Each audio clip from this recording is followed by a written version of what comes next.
Good morning, everyone.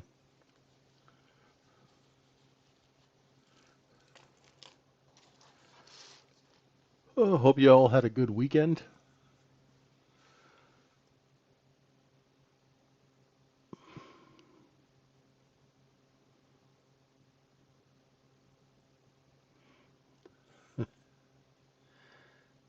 So here we go again.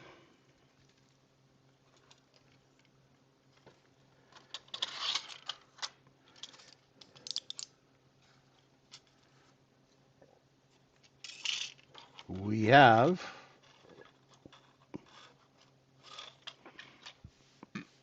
opened on a gap. Yeah, I didn't do a weekend update video, but I wrote out what we're looking for, and indeed, I said we'll probably gap down, and we did. And what's the next course of business? Right, you gap down, you take that cheap product, right? Because remember, we have a gap up, and a lot of short positions. So we gapped into the gap and rejected out of it. Okay? So instead of doing this and filling this gap, we opened in the gap. That brought buying. It's a look below and fail of 67.88 and 3/4. So if we stay over 67.88 and 3/4 in RTH and this week, your target will be 68.58. Pretty simple, right? That'll be your first upside target. So there's a huge gap down here. Let's see if that fills in RTH. Have no idea what's going on. The news cycle is very unreliable, and who even knows if we're getting proper news. So just, trust the chart, trade the chart. Now, I had a good question from, who's asking? Matt. Yes, hey, Matt. So you're looking for inventory is now, it's still 100% short, right? So let's see what's going on. We've got a few little single prints here. We've got single prints here. It's interesting, on a move that has a gap up, you have short positions in the evening profile, right? Strange, very strange. But that's these markets. You get used to it, right? Yeah, TPOC and VPOC are far apart. It takes time to distribute and it takes time to accumulate. See, that's the thing about these market profile guys, right? They don't tell you anything in plain, simple language. So here, you have the time point of control and the volume point of control, right? So I don't know where you're getting your data, but my VPOC and TPOC are exactly at the same place. Generally, what happens is you spend time down here, you accumulate volume, you get a VPOC, and then you move up. And depending on how strong the buying is, you might not have time to move the time point of control up. But the thing is, spam, all of that stuff is cool. Kind of gives you a little bit about the environment you're in, but it doesn't make you any money. This is what does. So, Matt is looking for, right? Yeah, and the problem is a lot of software programs will have different data, so yours will be different than mine. It's not market profile, right? This whole VPOC, TPOC, all that stuff, 2-pack, all of that stuff is great.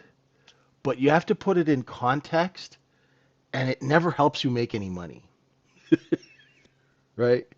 So what I've done is I've taken market profile, right?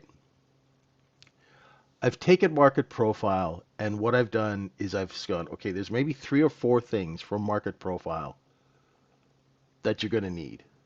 The rest of it you can take and put it away, right? So when I look at market profile, I look at the position, right?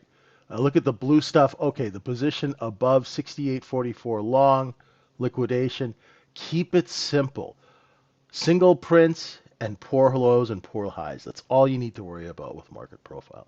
Everything else is a massive waste of time because you're not going to make any money off of it. What you're going to make money off of is the trade. The trade, you will never use market profile in and of itself to take trades. It's like a map of the city, and then if we want to trade this area here, we go look at the map of the neighborhood, which is right here. See? So now Matt is looking for a look above and fail of 19.5. So Matt, how you would deal with that is the market looks above and comes back in. So you would initiate the short. See, if you see there's a seller here and a seller here and a seller here, and if this happens up here, then you initiate the short.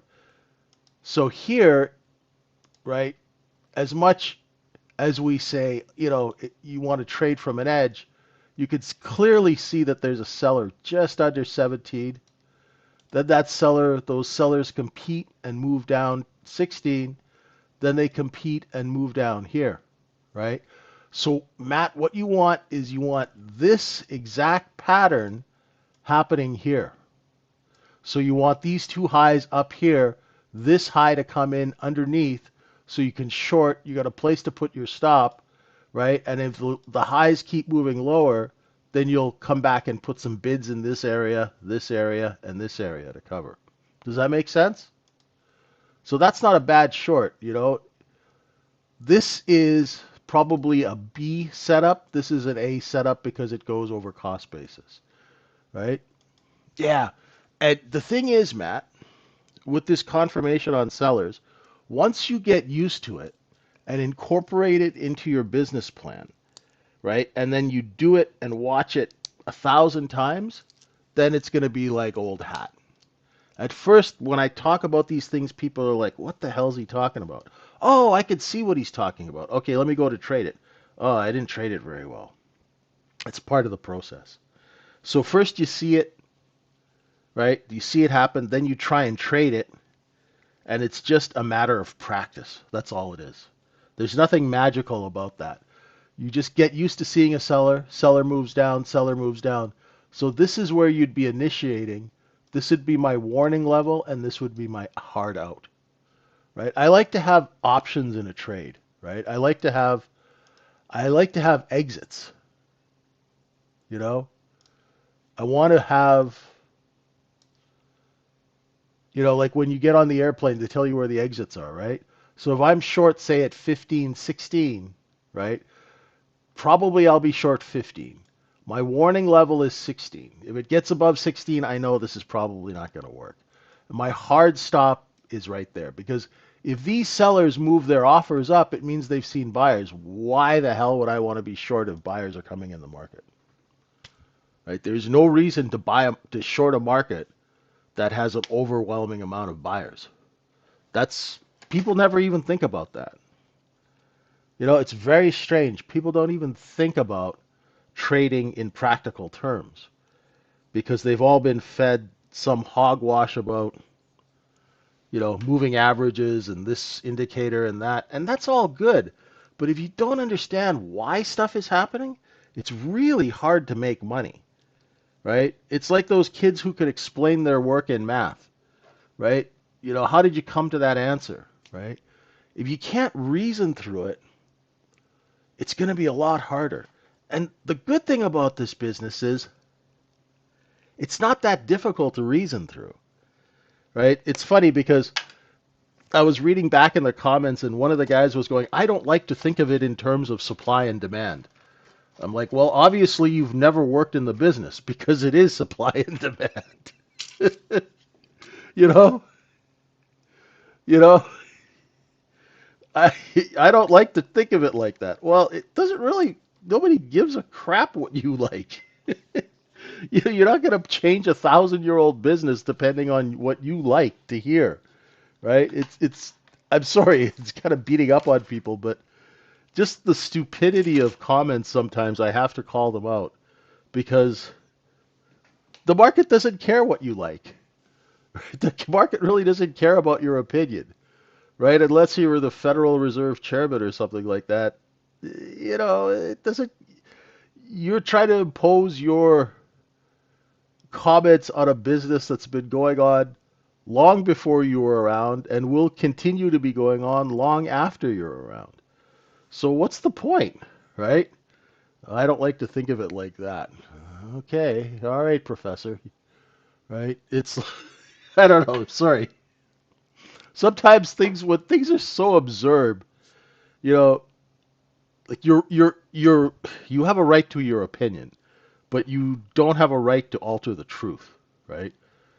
Just because something, is red, you could come along and say it's blue, but that ain't gonna change the fact that it's red, brother, right? So, you know, so one of those things, right? It's funny because after you work in a business and then you hear people talk about it, sometimes you got to give your head a shake. So we're stuck here. We've got some single prints between 11 and a quarter and 11 and three quarters. That's providing the bid. So it's kind of slow right now. We're going to take this and hopefully throw it up here. Speaking of volume, points of control, that shows good distribution, right?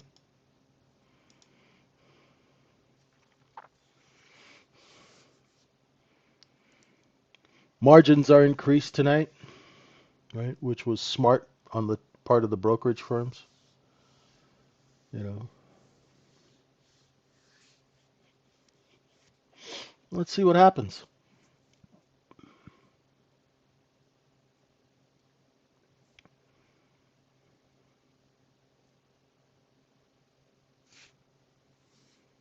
Oh, hey, John. Long time no see. How you doing?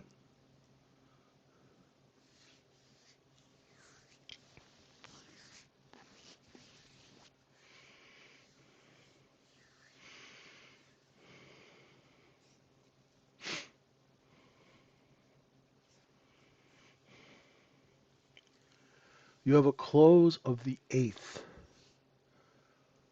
Oh, gosh. I have no idea. Let me go take a look. Hang on. For me, the close on the 8th, Wednesday the 8th, is 68.16 quarter.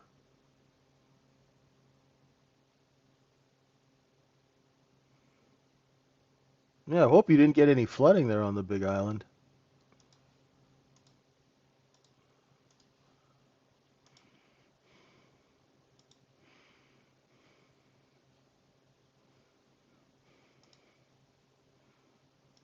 Yeah, so kind of slow.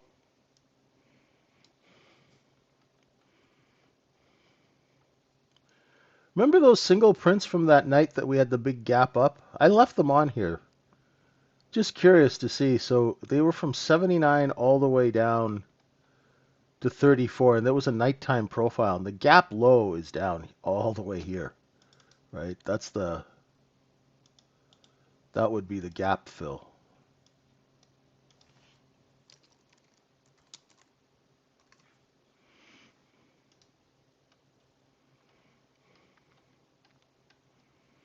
Lots of shorts. Lots of shorts came in to cover on that gap low.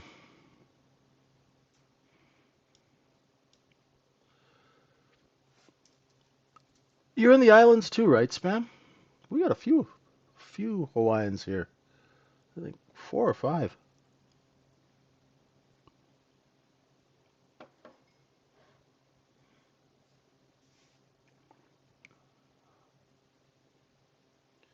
Man, this is slow. They don't know what to do here. Do you buy it? Do you sell it? You can see that there are bids down here, right? See the bid?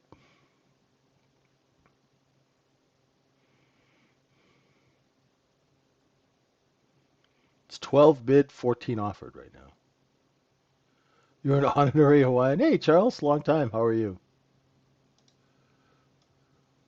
I should have figured with the name Spam, you'd be Hawaiian.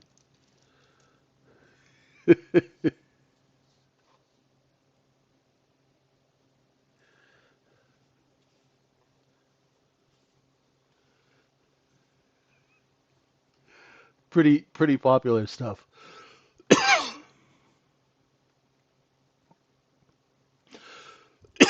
Excuse me. Still getting rid of this cold.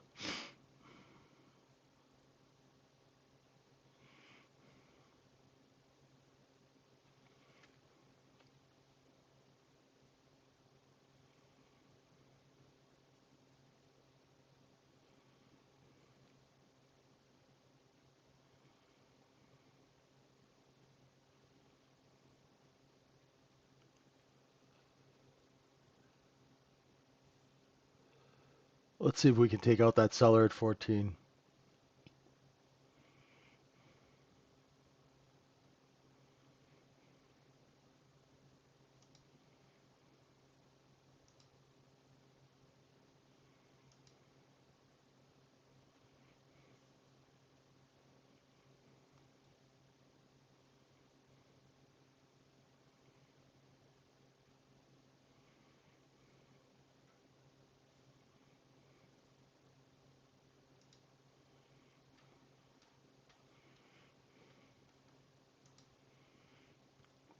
Oh man, it's like watching paint dry here.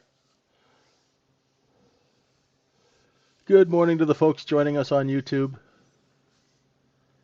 Oh, that's right. I have to tell you guys, those of you who are thinking of joining, we do have that 3-day come in and try it for free. Also, you can win a one-on-one coaching session for me, and we'll be doing that, I think, this week.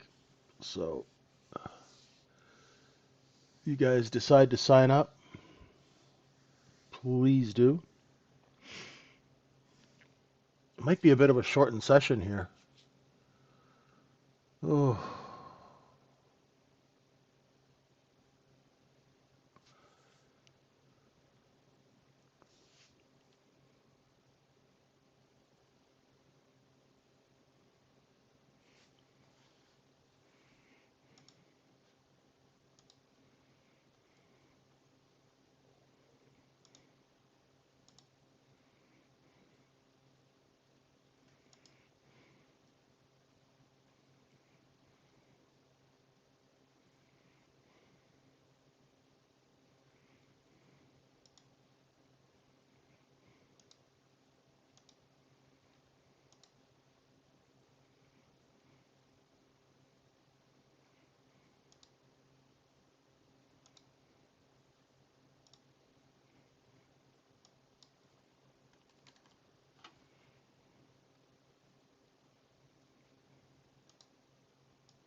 Okay, can I summarize what's been happening? Well, John, it's been a little nuts. Uh, as you know, we have a war going on.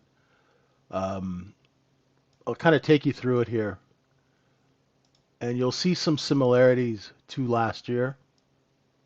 So let me just get rid of all these drawings for a second. So if you go back to last year, you see we had distribution and then we had that big move down. So same thing here, we had distribution and we've had a move down. It's been really difficult trading. You haven't really missed much. I'd suggest just stepping your toe back in, do a lot of watching, go back to, the basics that I taught you, the 5 steps. Go watch, draw your balance zones, watch them. If I were you, John, I would trade on sim at first, get back into it, get a sense of the order flow, and then you'll have a much better shot. Um, just keep your risk tight. Uh, there's a lot of crazy headlines going around. Same thing. We have big gap down today, right? So what I did was when I looked at this, I said, well, there could be a balance here, right? I said you could gap down, wait to draw a balance zone. If I was up at midnight, 1 in the morning, I would use this balance zone, right? I used a distribution balance zone because we had it here, right?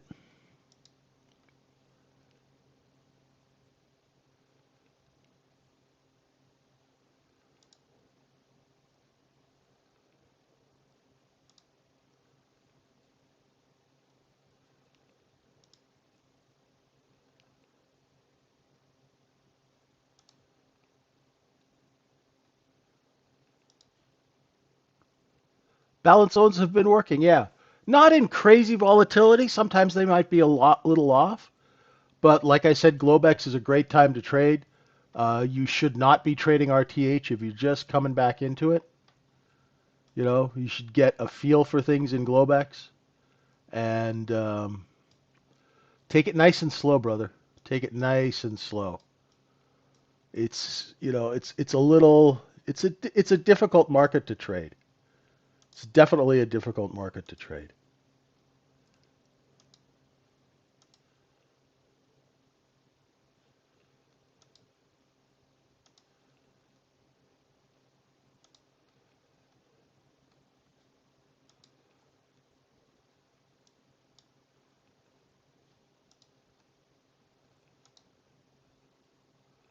Yeah, everything that I taught still works.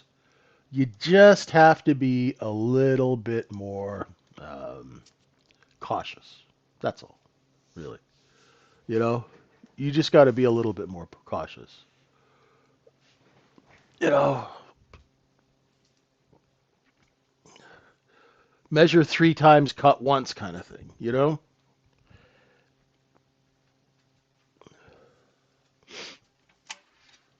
And of course, you need any help, just reach out.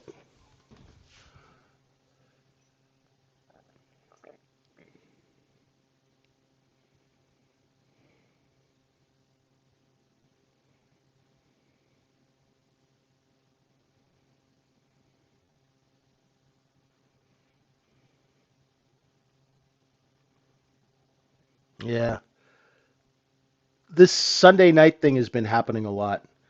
They'll have the market will high close on a Friday or try to high close. Uh, over the weekend, you'll get a bad news cycle. Sunday night, it gaps down, lets the shorts cover. It's become kind of a theme. You'll see that over and over and over again if you go back and look at the charts. We got a lot of Sunday night gap down liquidation.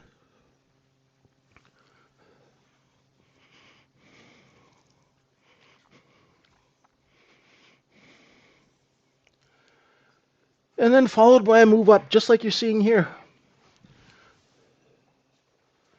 Hey, Juan, what's going on? Oh,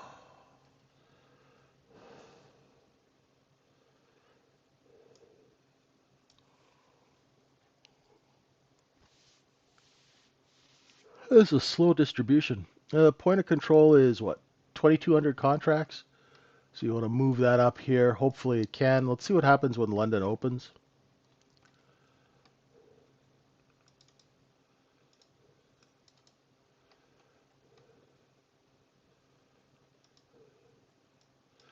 Any liquidation, you'll be looking for that 6808, then 6804. And if we break 6,800, there should be bids down here because all the recent, you can see the nice thing about a half-hour candle chart is you can see the time frame of where shorts are trapped, right? So these are the most fresh shorts here, right? The most freshly trapped shorts are at just under 12, then 8, then 2, then just under 6,800, and then right here. Ah, 67.88. Okay, so people who have been in the room for a while, you've probably heard this a million times. So this level,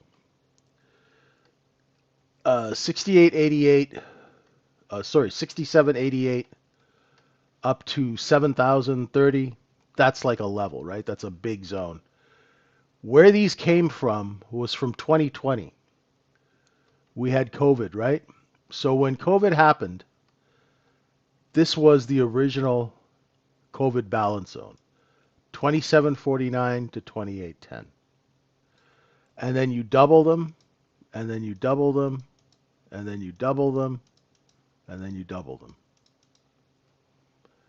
So the levels from March or April 2020, that's where this level comes from that you're asking about. And you'll see it's scary how accurate they are. The reason is because it's a chart of the same product, right? Nothing ever changes. Sure, they roll it over and it rolls 20, 30 points higher or whatever. But see, in 2020, we were selling ES contracts. In 2026, we're still selling ES contracts, right? So that's why balance levels will work through the time frames because the product never changes, right? The business is always the same. The chart is basically a sales chart. It's telling you how sales are going. So even here on a weekly, you can see there was a balance zone here from 2023. And the levels work pretty nice. Like look at that 63, 64 level, right? Hey Phil, how you doing? You could see when we liquidated, we came right down. You know, we went from 7,000 and change all the way here. So you get 1,000-point move, and my levels will work within a couple of ticks. Not bad. And it has nothing to do with me being intelligent or anything. It's just the market being very well programmed. So now J period's opening up. Let's see what's going on here.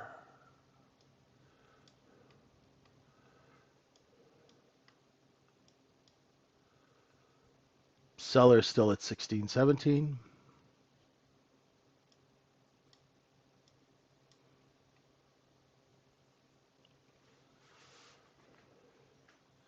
Now let's see if we backfill.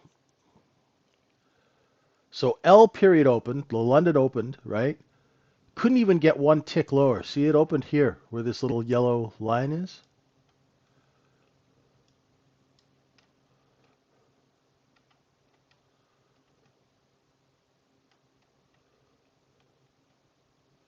Quite amazing how accurate these markets can be.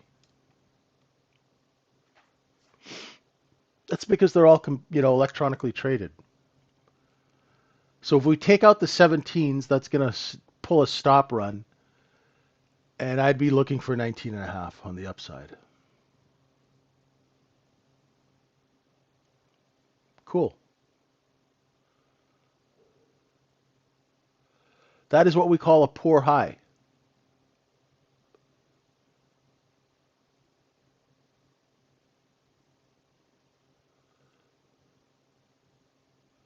No, that's a good question, Taser. One sec. Stay with me, my friend. I'm going to send you something.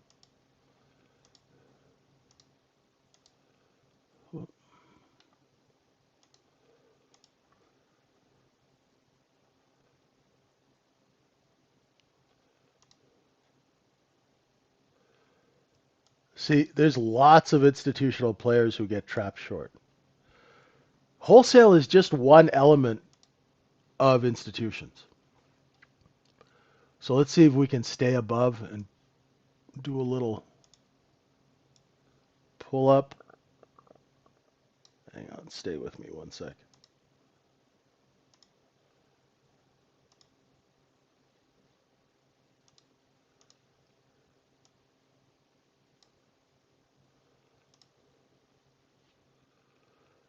So here are our institutional players, right? You got market makers, wholesale. They buy from us and sell to us when nobody else will. They're liquidity providers, right? They pay brokerage firms for order flow and larger institutional sales and larger institutional traders. These are the people that you're thinking about. Size firms, proprietary partnerships, pools of capital, right? They get into trouble, right? Hedge funds, right? Then you got pension funds. Then you have large global investment managers, that have trillions in assets. So there's a lot of fish in this ocean, brother. Tons, you know. There's a lot of fish in the ocean.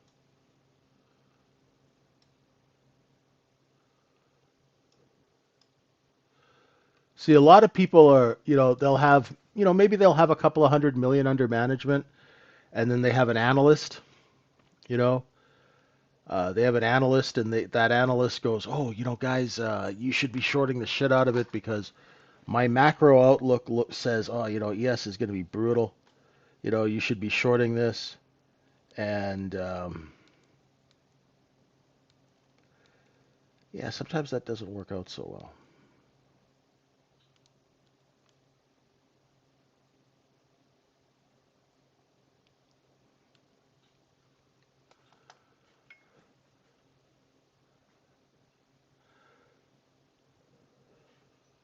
And different time frames.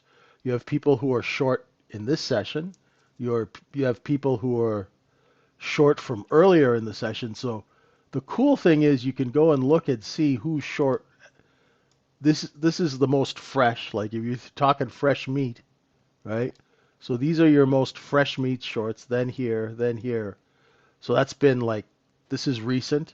This is like an hour old shorts. This is an hour and a half old shorts, right? Who shorted an hour and a half ago, maybe 2 hours ago, 3 hours ago, right? And then under here are the ones who are short from earlier in the evening. That's why I talk about time frames, right? Because you have different time frames of what they call market participants who make up what you see on the chart.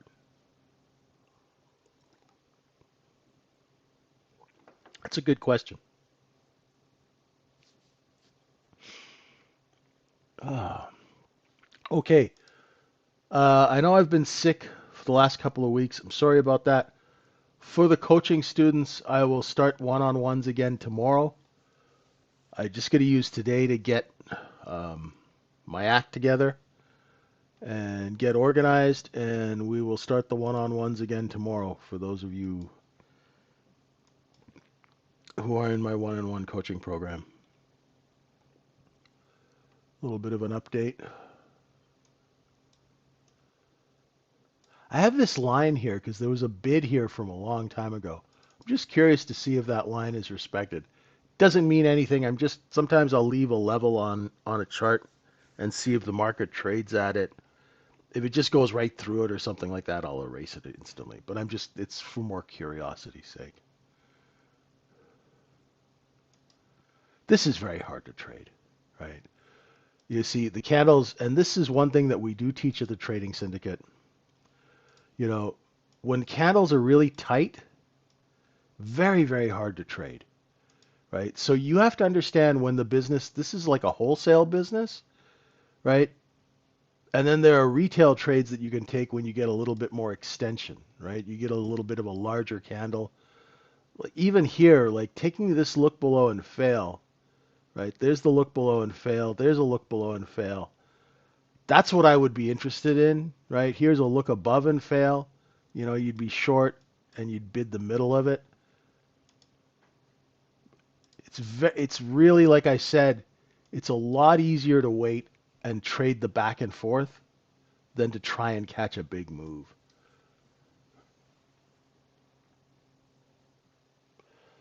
What do I cover in my one-on-ones? It's like sitting next to a seasoned trader on a trade desk, Tux. So it's every day, every other day. It's lifetime one-on-one coaching. So people who are interested in learning how to trade, or I have people, I had a guy who's $1 million trader, but he was losing a lot and he wanted to cut his business expenses, so I helped him do that. Now he has like maybe 1 or 2 negative days a month as opposed to 6 or 7. Um, Basically, what I do is I figure out how your brain works and then I teach you how to trade. So if you're already profitable, right, if you're consistently profitable, we'll start sizing you up, making you more consistent. If you're not consistently profitable, we will get you consistently profitable. So what I cover is in one-on-one coaching is it's personalized. Here I'm talking to, I don't know, 40 people, right? You know, on one-on-ones, it's personalized coaching. So I work with you every day. You get my phone number. We talk all the time. I give you homework. It's very intensive. And I guarantee my results. The only reason I can guarantee my results is because I'll take the time to make you profitable. Whether it takes a year, whether it takes 5 years, you know, depending how stubborn you are, depending, if you're one of those people who needs to undo 10 years of bad habits, that's going to take longer. That kind of stuff.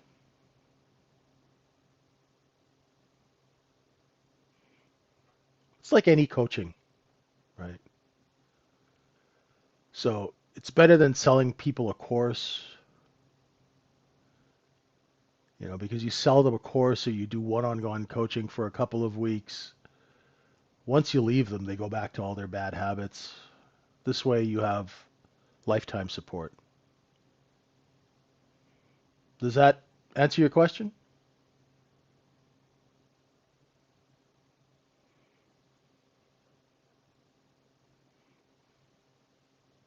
Guess he's gone.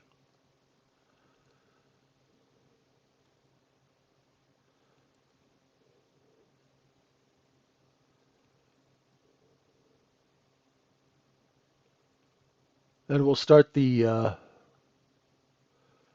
do an execution class on Wednesday, 11 o'clock.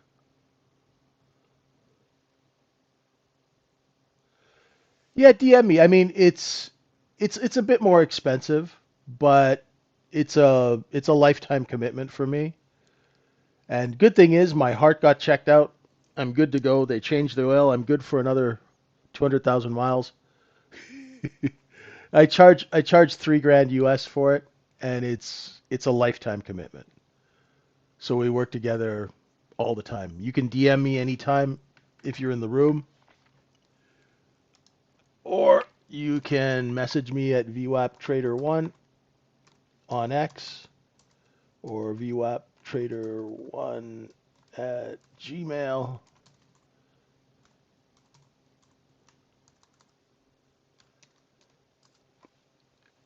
If if you're interested, DM me, email me. We'll set up a call, and we can talk and chat before you make any kind of commitment to make sure that I answer all your questions.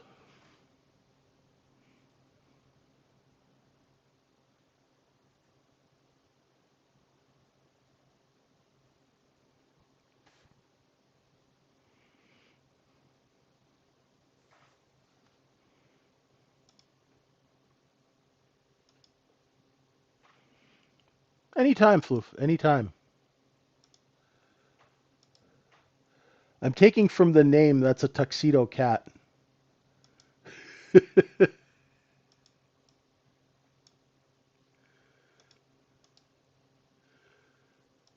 I used to have two of them, if that's the case.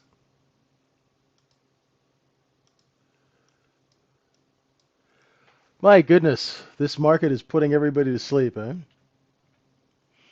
Everyone's waiting for the big short. The problem is the little position is underneath us from 12 to 14, right? And what I'll do is I'll teach you how to see markets rate in a very simple manner. There's the position. They're selling it here.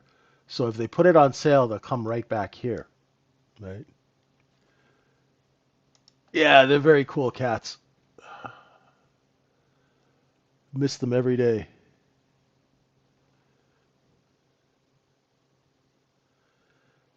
That's a good idea, right? Well, also spam. What time is it in Hawaii now? It's only 9 o'clock.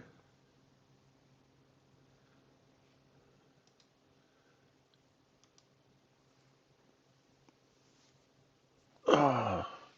You guys are perfectly set up to trade Globex in Hawaii. It's just the RTH that's a little tough.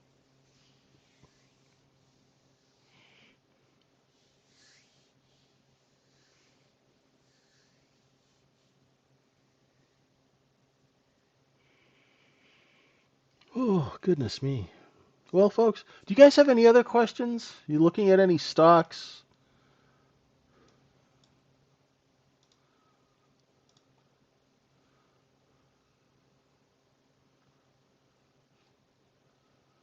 Let's see how everything opens up.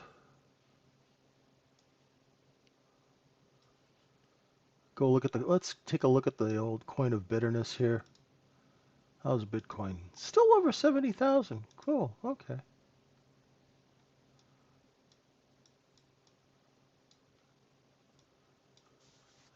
Very hard to predict what's going to happen in this market this week. That's why we just completely trust the chart.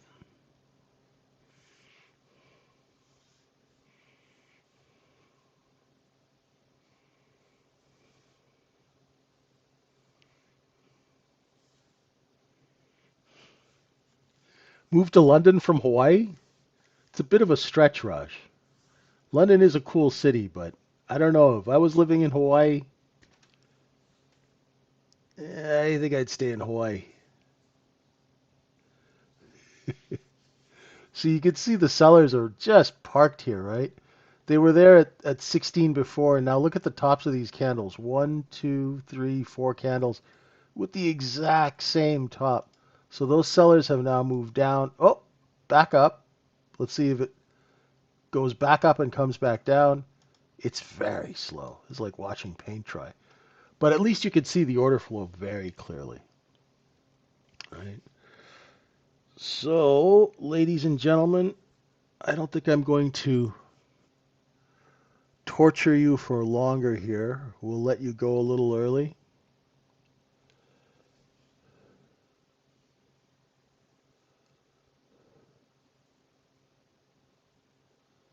Hey Dave, how you doing? The look below and fail, the look above and fail, Stuart, works in every single market. It works on everything. You know why? Because in every market, Stuart, there is a wholesale and a retail element. So you can take a look at silver, right? There's a look below and fail of 49 up to 57, right? Here's a look above and fail of 79 all the way down to the middle. It works on every single asset class where there is a wholesale element. And in every single market, there's a wholesale element because you have size traders, right? And it's based on the business, right? It's based on the business of distribution.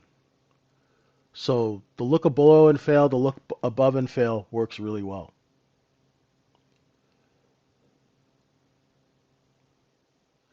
You're falling asleep? Well, yeah. Make sure that if you do have your limit order in, make sure your stop's in as well. Um, you know,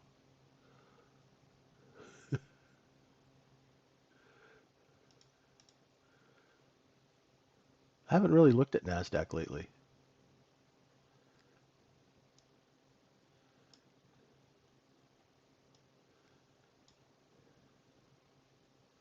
Yeah, it's going back and forth in this area here for a while, eh? Between 24,927 and 25,283. A lot of uncertainty. Oh, if you're getting whipsawed, Stuart, it's because you don't understand the market you're trading. So if you're trading gold, gold is a very thin market. Let me show you, brother. Right?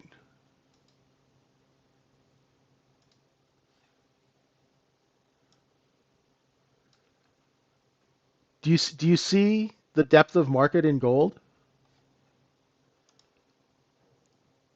Do you know what I'm talking about, brother? Stuart? There are areas, the reason you're getting whipsawed is because there's no orders in. Look, there's ones and twos. ES, the E-mini has 20s per side, right? This is so thin. If you dropped like a 20 or 30 contract order in gold, you're going to get whipsawed because there's nothing here to absorb the buying or the selling. Do you see the difference between a thin market? This is razor thin, right? ES tonight is thin, but you could see that the gold market, you should not be trading gold, right? That's not a market for new traders. That's like you going, I'm going to be a zookeeper and let me deal with the mature lions. And you walk into the lion cage and they rip you to shreds. Just trade ES, brother. Just trade ES. I know I know it's gold is the big thing these days, right? Everyone wants to trade gold. And that's how they get you. That's how they bring all the suckers in, right? Just think of this as like you live in the UK, right? So just think of this like Ladbrokes or Betfred, right? They're always trying to sucker people in, right? You watch those commercials, right? They're always, oh yeah, play this game, play that game. They're just trying to get your money, right? So when gold runs, it's like a sales chart. Everyone's like, oh, we should be in gold, right? Yeah, you should have been buying gold at 1,500 years ago, right? But trading these markets, oh my God, right? They get everybody in. Oh, it's popular, and that's how they get you. So be careful for that. Watch out for that. And just message me anytime. You were up in Liverpool for the weekend, weren't you? Hope you had a good trip. Yeah, just DM me if you need help with this stuff, okay? Alrighty. And Tux Floof, I'm looking forward to hearing your message. Let me know when you want a phone call. Be happy to chat. And that goes with anyone who's interested in coaching. Thank you so much, folks. Have a wonderful, wonderful morning. We will see you at 9 a.m. Eastern Time for the next session. Till then, trade safe. Don't take any candy from weird market makers. And we'll see you soon. Thanks, everyone. Bye for now.